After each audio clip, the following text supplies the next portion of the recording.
తెలంగాణ ఉద్యమ ఆకాంక్షలలో అత్యంత కీలకమైన ఉద్యోగ నియామకాల భర్తీకి ప్రజాప్రభుత్వం అత్యంత ప్రాధాన్యతనిచ్చింది. గత ప్రభుత్వం నిరుద్యోగుల జీవితాలతో చెలగాటమాడింది. టీజీపీఎస్సీ ద్వారా నిర్వహించే అత్యున్నతమైన గ్రూప్ 1, గ్రూప్ 2 పరీక్షలను సమర్థవంతంగా నిర్వహించలేక పరీక్షా పత్రాలు లీక్ కావడంతో రాజ్యాంగబద్ధ సంస్థ అయిన టీజీపీఎస్సీ నవ్వుల పాలైంది. గత ప్రభుత్వ నిర్లక్ష్యానికి ఎందరో నిరుద్యోగులు ప్రాణాలు కోల్పోయారు. ఈ ప్రభుత్వం అధికారంలోకి రాగానే యూపీఎస్సీ స్థాయిలో టీజీపీఎస్సీని పునర్వ్యవస్థీకరించి నిరుద్యోగుల ఆకాంక్షలను గుర్తించి ఇప్పటి వరకు 67,763 మంది నిరుద్యోగులకు నియామక పత్రాల్ని అందించడం జరిగింది. తెలంగాణ రాష్ట్రంలోని బడుగు బలహీన వర్గాలకు అండగా నిలిచేందుకు వీలుగా రాష్ట్రంలో సివిల్ సాధించే లక్ష్యంతో పోటీ పరీక్షలకు సన్నద్ధం అవుతున్న విద్యార్థులకు అండగా నిలిచేందుకు రాజీవ్ సివిల్స్ అభయహస్తం పథకాన్ని ప్రభుత్వం అమలు చేస్తుంది. ఈ పథకం ద్వారా ఈ సంవత్సరం ప్రభుత్వ రంగ సంస్థ అయిన సింగరేణి సంస్థ సిఎస్ఆర్ నిధుల ద్వారా సివిల్స్ మెయిన్ పరీక్షలకు హాజరైన 202 మంది అభ్యర్థులకు ₹1,00,000 చొప్పున ఆర్థిక సహాయం అందించింది. ఈ సహాయం అందుకున్న అభ్యర్థుల్లో 51 మంది ఇంటర్వ్యూలకు సెలెక్ట్ అయ్యారు. వారికి అదనంగా ₹1,00,000 ఆర్థిక సహాయాన్ని అందించాం. వారిలో 20 మంది యూపీఎస్సీ సివిల్ సర్వీసెస్ ఫలితాల్లో మంచి ర్యాంకులు సాధించి తెలంగాణ రాష్ట్ర యువత తమ సత్తాను చాటి చెప్పారు. తెలంగాణ రాష్ట్రంలో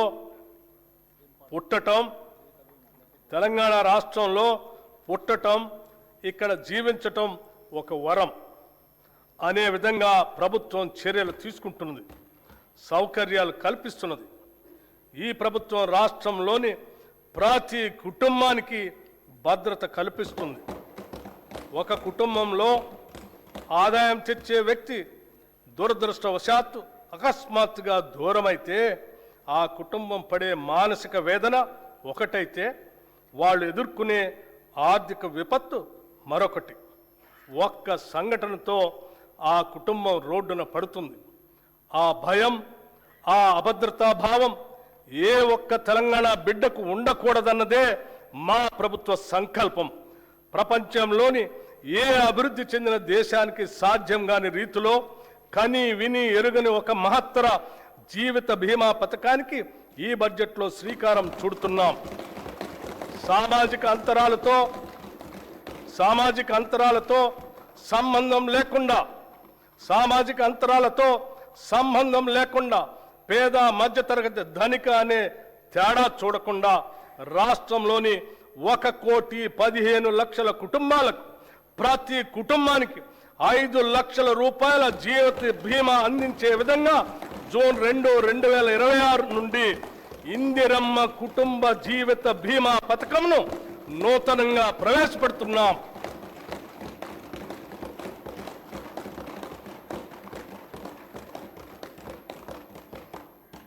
ప్రజల సమస్యలను త్వరితగతిన పరిష్కరించేందుకు, పరిపాలనలో పారదర్శకత, బాధ్యతను పెంపొందించేందుకు ఏర్పాటు చేసిన ప్రజావాణి కార్యక్రమం విజయవంతంగా కొనసాగుతుంది. హైదరాబాద్లో ఉన్న మహాత్మా జ్యోతిబా పూలే ప్రజాభవన్లో ప్రజల వినతులను నేరుగా సమర్పించే అవకాశాన్ని కల్పించాం. ప్రభుత్వం అమలు చేస్తున్న సంక్షేమ పథకాలు, చేపడుతున్న అభివృద్ధి కార్యక్రమాలను ప్రజలకు మరింతగా చేరువ చేయాలనే సంకల్పంతో రాష్ట్రంలో ప్రజాపాలన ప్రగతి ప్రణాళిక పేరుతో 99 రోజుల కార్యక్రమాన్ని ప్రభుత్వం రూపొందించింది. ఈ కార్యక్రమం 2026 మార్చి 6 నుంచి జూన్ 12 వరకు సాగుతుంది. గ్రామ, మండల, నియోజకవర్గ, జిల్లా మరియు రాష్ట్ర స్థాయిల వరకు పరిశుభ్రత, ఫైళ్ల క్లియరెన్స్, ఆరోగ్యం, రోడ్డు సేఫ్టీ, సంక్షేమం, పిల్లల భద్రత, డ్రగ్స్కు నో, రైతు సంక్షేమం, వ్యవసాయం, విద్య, యువత, క్రీడలు, మహిళలు, పర్యావరణం వంటి 10 అంశాలతో కూడిన ఈ కార్యక్రమాన్ని ప్రజాప్రతినిధులు, జిల్లా అధికారులు, స్వయం సహాయక సంఘాల మహిళలు మరియు పౌర సమాజ సంస్థల భాగస్వామ్యంతో అమలు చేస్తున్నాం. గత ప్రభుత్వం అట్టహాసంగా తెచ్చిన ధరణితో రైతులు అలివికాని కష్టాలు ఎదుర్కొన్నారు. ఈ భూ సమస్యలకు శాశ్వత పరిష్కారం కోసం ప్రభుత్వం తెలంగాణ భూభారతి చట్టం 2025ను అమలు చేసింది. ఈ చట్టం ద్వారా ప్రత్యేకమైన భూధార్ భూమి గుర్తింపు వ్యవస్థతో పాటు ఆర్టిఫిషియల్ ఇంటెలిజెన్స్ ఆధారిత భూమిత్ర చాట్ బాట్ను కూడా ప్రవేశపెట్టింది. గ్రామ స్థాయిలో భూ పరిపాలన బలోపేతం చేయడానికి 5010 గ్రామ పాలనా అధికారులతో సహా 8900 మంది సిబ్బందిని నియమించాం. అదనంగా 5520 లైసెన్స్డ్ సర్వేయర్లు తమ సేవలను అందిస్తున్నారు. ఈ సంవత్సరం 3,76,000 కొత్త పట్టాదారు పాస్బుక్స్ జారీ చేయబడ్డాయి. భూభారతి చట్టం అమలులో భాగంగా రిజిస్ట్రేషన్, రెవెన్యూ, సర్వే సేవలను ఒకే వేదికపై తీసుకొని వచ్చాం. దీంతో రైతుల సమస్యలకు త్వరిత పరిష్కారం అందించే అవకాశం కలిగింది. పార్లమెంట్, అసెంబ్లీ, నియోజకవర్గాల పునర్విభజన, పంచాయతీలు, పట్టణ స్థానిక సంస్థల ఏర్పాట్లు, రిజర్వేషన్ల అమలు వంటి ప్రజాస్వామ్య ప్రక్రియలకు మూలాధారమైన జనగణనను డిజిటల్ విధానంలో నిర్వహించేందుకు ఏర్పాట్లు ముమ్మరంగా సాగుతున్నాయి. తెలంగాణ రాష్ట్రం ఏర్పడిన తర్వాత జరుగుతున్న మొట్టమొదటి జనగణన ఇది. దీనిలో స్వీయ నమోదు, సెల్ఫ్ ఎన్యూమరేషన్ విధానం, కులగణన అంశం ఉన్నాయి. మొదటి దశ జనగణన 2026 మే 11 నుండి జూన్ 9 వరకు నిర్వహించబడుతుంది. సెల్ఫ్ ఎన్యూమరేషన్ ప్రక్రియ 2026 ఏప్రిల్ 26 నుండి మే 10 వరకు కొనసాగుతుంది. రెండవ దశ దేశవ్యాప్తంగా 2027 ఫిబ్రవరి 9 నుండి ఫిబ్రవరి 28 వరకు నిర్వహిస్తారు. తదుపరి మార్చి 1, 2027 తేదీని రిఫరెన్స్ డేట్గా తీసుకుంటారు. ప్రజల ఆకాంక్షలను దృష్టిలో ఉంచుకొని ఈ ప్రజాప్రభుత్వం అభయహస్తం పేరుతో ప్రజాహిత పథకాలను అమలుపరుస్తుంది. కనీస సదుపాయాలు కూడా లేని వారికి ఉపయోగపడే విధంగా మహాలక్ష్మి, గృహజ్యోతి, ఇందిరమ్మ ఇళ్ళు, మహిళా శక్తి మిషన్ వంటి పథకాలు పేదల జీవితాల్లో వెలుగులు నింపుతున్నాయి. మహాలక్ష్మి పథకం మేము అధికారంలోకి వచ్చిన వెంటనే అమలుపరిచిన మొదటి వాగ్దానం. ఉచిత బస్సు ప్రయాణం. ఈ పథకం ద్వారా ప్రతిరోజు రాష్ట్రంలోని 34,37,000 మంది ఆడబిడ్డలు ఉచితంగా ఆర్టీసీ బస్సులో ప్రయాణిస్తున్నారు. ఇప్పటి వరకు ఈ పథకం ద్వారా రాష్ట్రంలోని మహిళలు 269,68,00,000 ఉచిత ప్రయాణాలు చేసి దాదాపు 9,222 కోట్ల రూపాయల్ని ఆదా చేసుకున్నారు. 500కే గ్యాస్ సిలిండర్. వంట గ్యాస్ సిలిండర్ భారం నుంచి మహిళలను ఉపశమనం కల్పించేందుకు 500 రూపాయలకే గ్యాస్ సిలిండర్ను అందించే పథకాన్ని ప్రభుత్వం ప్రారంభించింది. ఈ పథకం కింద రాష్ట్రంలో 42,90,000 కుటుంబాలకి లబ్ధి చేకూరింది. ఈ పథకం ద్వారా సుమారు 752 కోట్ల రూపాయలు మహిళలకు ఆదా అయింది. గృహజ్యోతి పథకం ద్వారా సుమారు 53,09,000 పేద మధ్యతరగతి కుటుంబాలకి 200 యూనిట్ల వరకు ఉచిత కరెంటు అందిస్తున్నాం. ఈ పథకం కింద ఇప్పటి వరకు 10,97,00,000 సున్నా బిల్లులు జారీ చేయబడ్డాయి. ఈ సబ్సిడీ కింద 3,900,54,00,000 రూపాయలు విద్యుత్ సంస్థలకు ప్రభుత్వం చెల్లించింది. చేయూత పథకానికి అర్హులైన వారికి 2 లక్షల నూతన పెన్షన్లు ఇవ్వటానికి మంజూరు చేస్తున్నాము. చేయూత పథకానికి అర్హులైన వారికి 2 లక్షల నూతన పెన్షన్లు మంజూరు చేస్తున్నాము. రాష్ట్రంలోని ఐకేపీ సంఘాల్లోని 1 కోటి మంది మహిళలను కోటీశ్వరం చేయాలనేది మా ప్రభుత్వ సంకల్పం.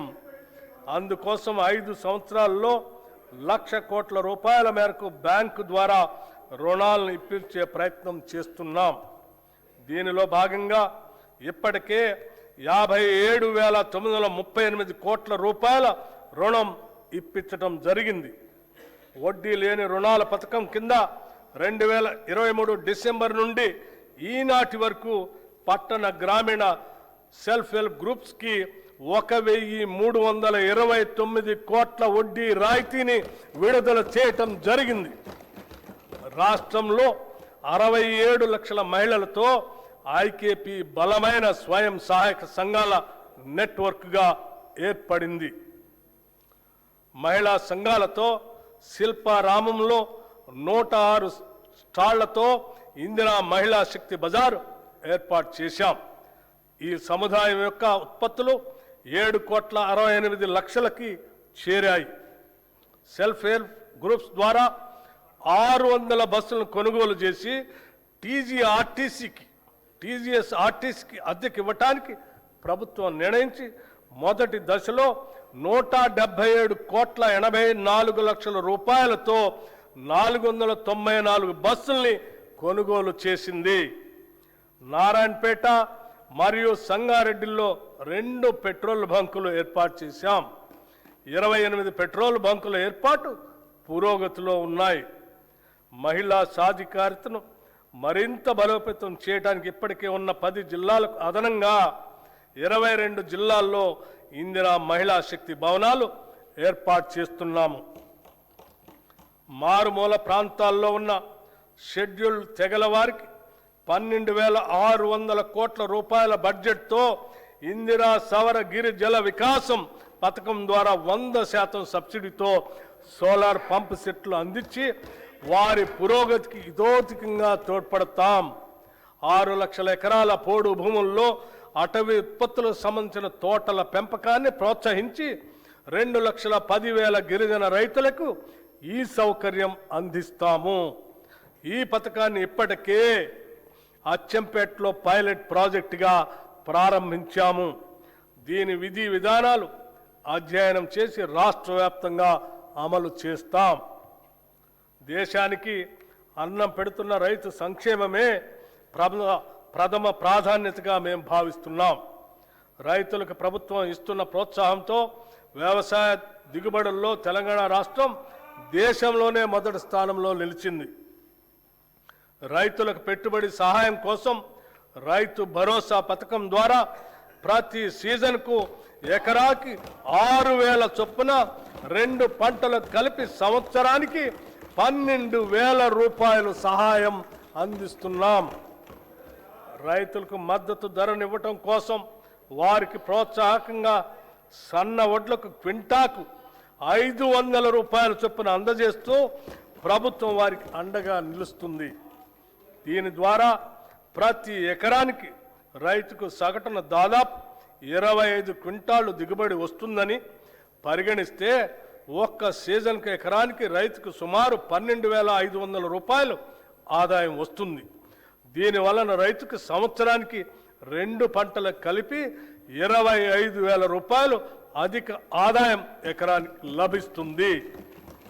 2024-25 సంవత్సరంలో 284,16,000 మెట్రిక్ టన్నుల వరి 1,27,00,000 ఎకరాల్లో పండింది. ఫిలిప్పైన్స్కు 22,750 మెట్రిక్ టన్నుల బియ్యం తెలంగాణ నుంచి ఎగుమతి చేయటం జరిగింది. దీని ద్వారా మన బియ్యానికి డిమాండ్ పెరిగి రైతాంగానికి మరింతగా మద్దతు ధర లభించింది. రాష్ట్రంలో ఉద్యాన పంటల విస్తీర్ణం సుమారు 13 లక్షల ఎకరాలుగా ఉంది. మామిడి, సీతాఫలం, మిరప, పసుపు, నారింజ వంటి పంటల అభివృద్ధి